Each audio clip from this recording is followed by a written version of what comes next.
No one is leaving! Spoiler alert. I don't like sitcoms because most of them don't make me laugh. Their jokes aren't funny, their characters are too broadly drawn, their stories are predictable, and I find laugh tracks to be both annoying and vaguely insulting. Most of which I contracted.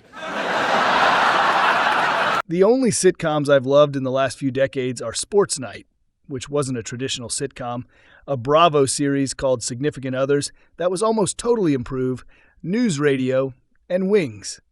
The folks who created Wings, the late David Angell, Peter Casey, and David Lee, also created Frasier. And roughly 20 years after the last episode, the Frasier revival on Paramount Plus is something of a unicorn. That's what he calls Yale.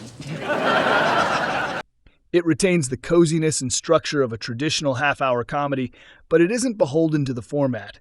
It has a wonderful depth of character and storylines that justifies doing a revival in the first place.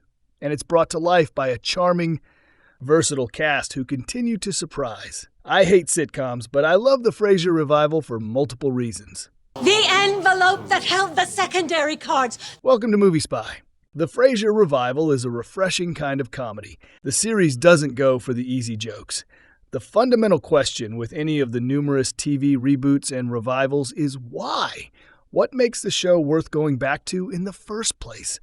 Especially when the premise involves any next generation of characters, they often feel like the path of least resistance. The Frasier revival is a natural extension of the beloved original series.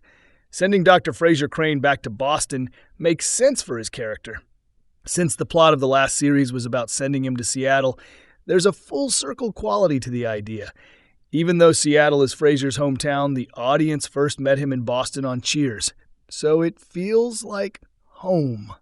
And centering the revival on Frasier and his son Freddie is meaningful because it's true to the ethos of Frasier, which is fundamentally about fathers and sons.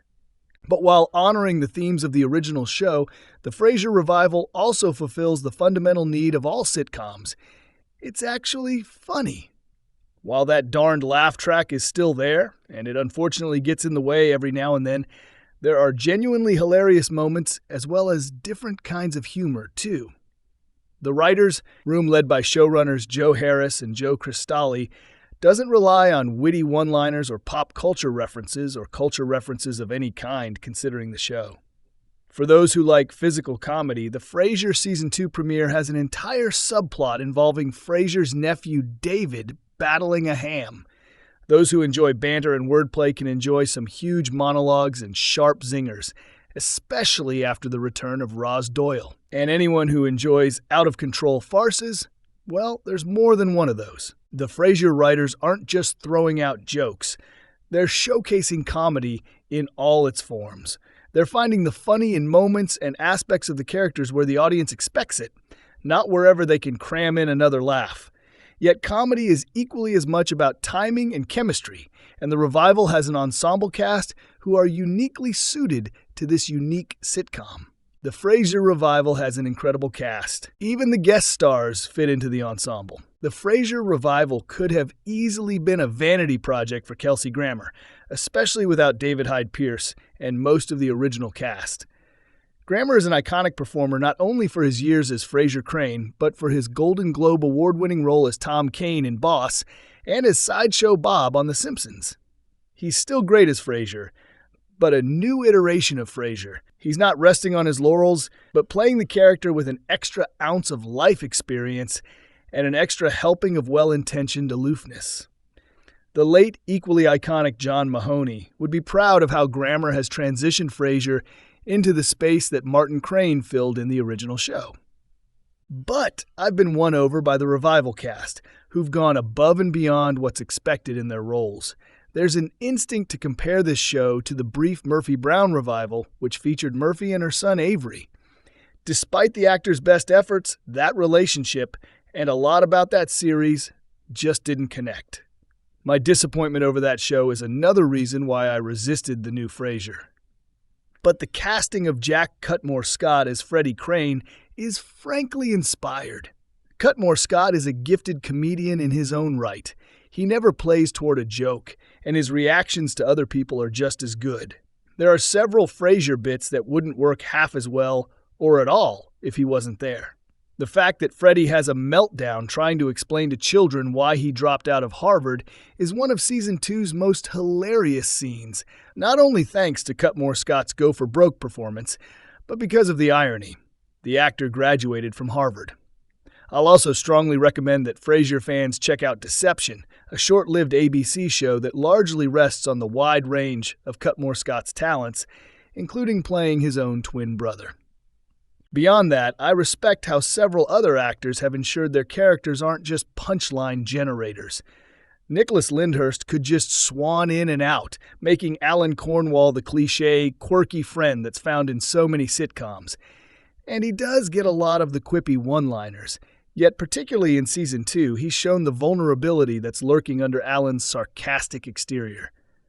Frasier Season 2, Episode 3, All About Eve, is so touching because of Alan's broken relationship with his daughter. He's supposed to be Frasier's best friend, but there's also a very important contrast between them. Jess Salguero has a similar challenge as Eve, Freddie's friend who now lives across the hall from him, and Frasier. Eve and David get the show's most random storylines, the kind of broad humor that makes me cringe on every other sitcom. But Salguero keeps Eve grounded, almost like a Roz in training for this cast. And Anders Keith, who plays David, is supposed to be random. David's whole life seems random, though he'd probably insist otherwise. Keith and Salguero take the jokes and scenarios that are big and bring them down to earth, which is critical to keeping the show believable. Throw in Castle alum Tox Olagundoy as the classy but chaotic Olivia Finch, a capable foil to both Frasier and Alan, who is also more like them than anyone may want to admit, and you have a whole cast that works so well off each other. It's just as entertaining to watch this show from an acting standpoint to see what choices they make, as it is for the jokes. And this group stands on their own. By the time Perry Gilpin returns as Roz, it's just the cherry on top. It's actually frustrating how much of the press has been about Frasier's guest stars because this core cast is so good. But when the guest stars do turn up, they don't take over the show. Many flowers are due to Yvette Nicole Brown, who could have come in for Season 2, Episode 7, My Brilliant Sister, and steamrolled the whole thing, especially since her character was the catalyst for the plot. But instead, she fit so seamlessly into the ensemble that it felt like she'd been there the whole time. And that's one of the most charming things about the Frasier revival. It feels like a group effort. For all the corny lines about found family, both on screen and off, this is a show where it seems like that's actually true. The Frasier revival comes with real emotional depth. There's more than punchlines in this show. The most frustrating thing about sitcoms is the lack of emotional or plot depth. Characters are on the nose, scripts are just collections of setups and punchlines, implausible premises exist just to mine more jokes. And it doesn't really matter anyway because most things revert back to the status quo. I've rarely been able to find the same level of connection with a sitcom that I have with TV dramas, with the sole exception being the aforementioned Sports Night. I wouldn't put the Frasier revival on the same level as Aaron Sorkin, but it reminds me of Sports Night in some little ways, particularly that there are emotional arcs running underneath all the laughs. The serious moments aren't just every now and then, and there's not going to be a very special episode. More than any other sitcom I've watched since then, Frasier feels like it follows the highs and lows of life. There are 2 Frasier Season 2 episodes that stick with me. The first being Episode 4, The Dedication. It's not the most perfect episode of the season, but it's the one that has most proved me wrong.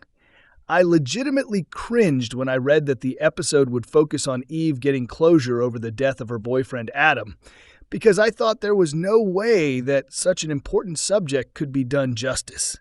There would be unfunny jokes about death, or there just wouldn't be time within a half-hour sitcom to go as deep into the idea as needed. The episode had its flaws, but the material between Freddie and Eve and the performances of Cutmore Scott and Salguero made it honestly touching when those 2 characters were on screen together. It did indeed feel like closure. It wasn't trying too hard to be serious, and it wasn't forcing itself to be funny. It just felt real. More recently, Season 2, Episode 8, Thank You, Dr. Crane, is an impressive piece all around. The Frasier writers could have just done a cameo-filled nostalgia trip and audiences would have loved it. But underneath the Frasier goes back to Seattle idea, there's also a clear evolution of the whole show, a quiet turning of the page from the original premise. The Frasier revival started out with showing us how different Frasier and Freddie were, playing them off each other like a familial odd couple. But that humor of opposites only goes so far, not to mention that endless other sitcoms have tried to make entire series out of it. To succeed, Frasier had to move beyond that idea. In Episode 8, Frasier and Freddie seem to finally resolve their lingering family issues, and for the first time, they see themselves as equals. There will always be laughter in their differences, because that working class versus upper class humor is another part of Frasier, but they've both grown past their baggage. The Frasier revival mixes the comfort food feeling of a sitcom with the thoughtfulness of a drama and the pleasure of watching actors tinker with both to land somewhere in between. It's not just a revival, and it's not just a sitcom, it's a darn good show all the way around.